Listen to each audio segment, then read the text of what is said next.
Yes. Eugene Delgado. Nice to see you. I'm President of the Public Advocate, a nonprofit, but we hear the call that you put out and that the leadership of the Republican Party here and the other conservative members put out to come and listen to the floor of the House. I've sat on the floor with members of your caucus, and I know it's the first time in the history of the Congress that people have been allowed on the floor. What are we hear that it's out of session, Congress is out of session, there is no session, but somehow you're here, friends of yours, colleagues of yours are here, tourists are here, citizens are here, and I understand that Speaker Pelosi is not here, and she basically cut your microphones off, turned everything off, and you're left with a message of hope for the American people. What are you telling citizens where there's no electricity, no television allowed on there? What are you saying on the floor of the House today? Well, it's a rallying cry, and also letting people know they have people speaking for them and their needs for lower energy in America. Our Democratic leadership, and I make the distinction because we've got some good pro-American energy Democrats, but the leadership from San Francisco will not allow a vote on producing more American energy, which is our answer short term. A lot of things out there in the long term. We're telling Americans, we hear you, we're getting the message, and we want to keep fussing on the House floor until America responds. Call your members of Congress, call Speaker Pelosi, call Harry Reid, email, let them know there is this groundswell across America.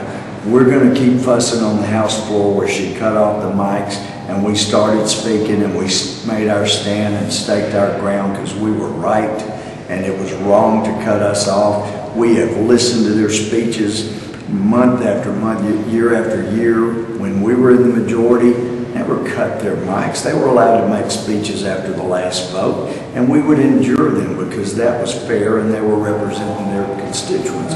But this is where we were taking. You were one of the 120 members of Congress that wanted to speak on Friday. You get your 5 minutes. That's right. If you sign up in advance, then you're assured the chance to speak. So your time in Congress, you've been here 3 years representing. 3.5 years now, that's right. Has that ever happened to you before? Never. Have you heard of it? And we haven't done that to Democrats before.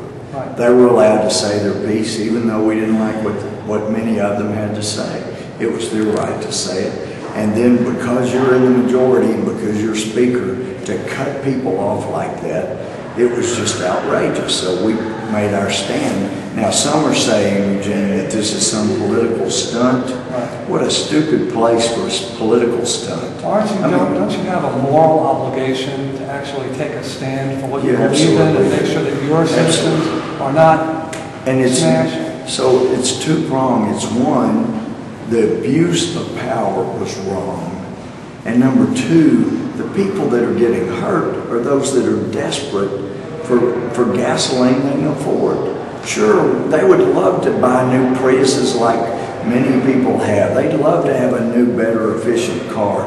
But some of them are hanging in there with their 1982 Ford, and they can't afford a new Prius. They can't afford a new car, period. They're barely able to make the gas payments.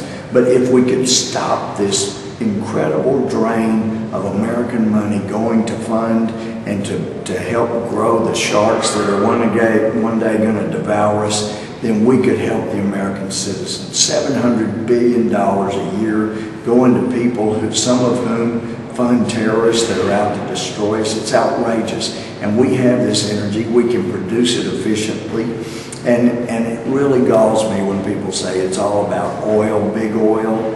Well, the biggest oil companies are the OPEC nations, and the leader of the Senate and the leader of the House of Representatives is doing more for the biggest oil than anybody. I mean, OPEC couldn't hire anybody to do a better job than they are. So you're saying that Venezuela, Saudi Arabia, all these other countries, they were benefiting by this Speaker Pelosi bringing the cattle down. Maybe they'll get a We're not going to produce more energy, so you guys over in OPEC don't have to worry. We're going to keep sending our money your way. And I am sick of hearing these numbers like 10 years, 15 years before we could get oil from Anwar. We could have it within 2 years. 2 to 3 years at the most. That's what there's a pipeline 74 miles from where we would be drilling this area that Jimmy Carter designated for oil and gas production. There's no reason not to be drilling that. Now there's talk of, well, oh, you may hurt the environment up there. You can drill safely and cleanly with a tiny footprint. It would be in an area smaller than a postage stamp on a football field. But this is an area where there's nothing there. The first time in the history of the House of Representatives, we have a lot of people on the floor cheering and applauding you and cheering you wildly. That's never been allowed on the floor of the House, and citizens generally occasionally come in for the State of the Union, that kind of thing. But this is a routine they come every in day. the gallery. But yeah, this is every day. We're not violating any rules. It's just that it hasn't been done before. That you would have basically town hall meetings on the floor of the House. Because you've always been able, when we're not in session, to take some people, and people would take a handful of people onto the House floor. But never, just members bringing in rank and file citizens to hear. You've been bringing in your citizens as well. Oh yes, absolutely. And how do they feel about seeing and hanging out? They keep telling me they're inspired that somebody is finally standing up for them. Now, some of us have been standing up, have been for 3.5 years. But this is different. And some of the media is starting to notice, but it's more like what you're doing, the internet, the blogs. They are leading the mainstream media. And for those that say it's all about big oil, go get our bills. We filed and we're demanding votes on. Which one is that? This is 6566. 6566. And you look at the stuff we do have. We got OCS and some. But it looks like mostly alternative and new technology. Got it all, and we're open to voting on anything that will help us with energy independence. Give us a vote. That's all we're asking. Thank you, Congressman. Thank you. The work you're Thanks doing, for what I'm you're so impressed with your effort and the effort of your colleagues.